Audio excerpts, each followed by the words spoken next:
श्रीमद् रामायणे सुन्दरकाण्डे 59तमः सर्गः। एतदाख्याय तत्सर्वं हनुमान् मारुतात्मजः भूयः समुपचक्राम वचनं वक्तुमुत्तरं सफलो राघवोद्योगः सुग्रीवस्य च सम्भ्रमः शीलमासाद्य सीताया मम च प्रवणं मनः आर्याया सदृशं शीलं सीताया प्लवगर्षभाः तपसा धारयेल्लोकान् क्रुद्धो वा निर्दहेदपि सर्वदाधिप्रवृद्धोऽसौ रावणो राक्षसाधिपः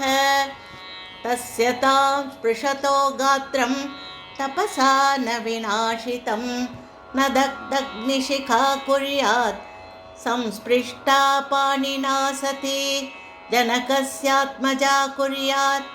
यत्क्रोधः कलुषीकृता जाम्बवत् प्रमुखान् सर्वान् अनुज्ञाप्य महाहरीन् अस्मिन्नेवङ्गदे कार्ये भवतां च निवेदिते न्यायं स्म सह वैदेही अद्रष्टुं तौ पार्थिवात्मजो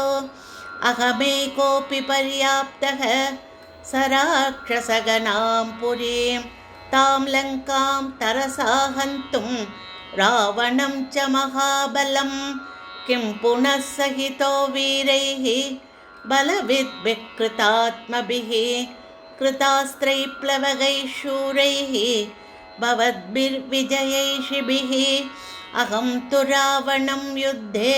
ससैन्यं सपुरःसरं सह पुत्रं वदिष्यामि सहोदरयुतं युधि ब्राह्ममैन्द्रं च रौद्रं च वायव्यं वारुणं तथा यदि शक्रजिदोस्त्राणि दुर्निरीक्ष्यानि संयुगे तान्यहं विदमिष्यामि निघनिष्यामि राक्षसान् भवदामभ्यनुज्ञातो विक्रामो मे ऋणद्धितं मया तुला विसृष्टा हि शैलवृष्टिर्निरन्तरा देवानपि रणे हन्यात् किं पुनस्तान् निशाचरान् सागरोऽप्यद्याद्वेलां मन्दरप्रचलेदपि न जाम्बवन्तं समरे कम्पयेदरिवाहिनी सर्वराक्षससङ्घानां राक्षसा ये च पूर्वकाः अलमेको विनाशाय वीरो वालिसुतः कपिः पनसस्योर्वेगेन नीलस्य च महात्मनः मन्दरो विविशीर्येत किं पुनर्युधि राक्षसाः स देवासुरयक्षेषु गन्धर्वोरगपक्षिषु मैन्दस्य प्रदियोद्धारं शंसदद्विविधस्य वा अस्विपुत्रौ महाभागौ वेदौ प्लवगत्समौ एतयो प्रतियोद्धारं न पश्यामि रणाजिरे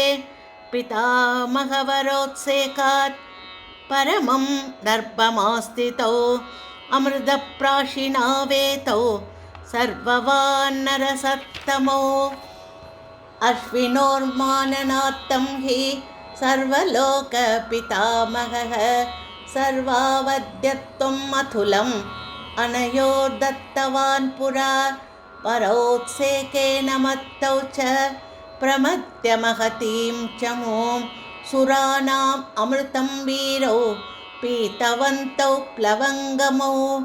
एतावेव हि संक्रुद्धौ सवाजिरथकुञ्जरां लङ्कां नाशयितुं सक्तौ सर्वे तिष्ठन्तु वानराः मयैव निहता लङ्का दग्धा भस्मीकृता पुनः राजमार्गेषु सर्वत्र नाम विश्रावितं मया जयत्यदि बलो रामो लक्ष्मणश्च महाबलः राजा जयति सुग्रीवो राघवेनाभिपालितः अहं कोसलराजस्य दासः पवनसम्भवः हनुमानिति सर्वत्र नाम विश्रावितं मया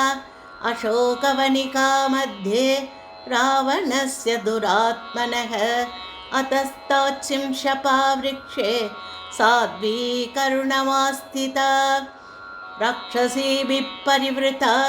शोकसन्तापकर्षिता मेघलेखा परिवृता चन्द्रलेखेव निष्प्रभा अचिन्तयन्ती वैदेही रावणं बलदर्पितं पतिव्रता च शुश्रोणी अवष्टब्धा च जानकी अनुरक्ता हि वैदेही रामं सर्वात्मना शुपा अनन्यचित्ता रामे च पौलोमीव पुरन्दरे तथैकवासः संवीता रजोत्वस्ता तथैव च शोकसन्तापदीनाङ्गी सीता भर्तृहिते रता सा मया राक्षसी मध्ये तर्ज्यमाना मुहुर्मुहुः राक्षसीभिर्विरूपाभिः दृष्टा हि प्रमदावने एकवेणीधरा दीना भर्तृचिन्तापरायणा अतः शय्या विवर्णाङ्गी पद्मिनीव हिमागमे रावणात्मनिवृत्तार्था मत्वयकृतनिश्चया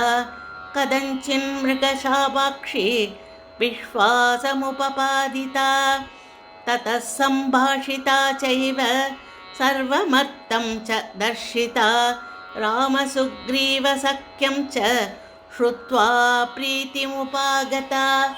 नियतः समुदाचारो भक्तिर्भर्तरिचोत्तमा यन्न हन्ति दशग्रीवं स महात्मा दशाननः निमित्तमात्रं रामस्तु वधे तस्य भविष्यति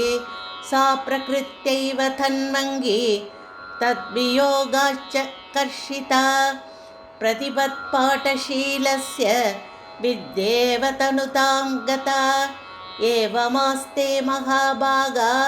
सीता शोकपरायणा यदत्र प्रतिकर्तव्यं तत्सर्वम् उपपद्यता इत्यार्षे श्रीमद् रामायणे वाल्मीकीये आदिकाव्ये सुन्दरकाण्डे 59तमः सर्गः। श्रीहरये नमः।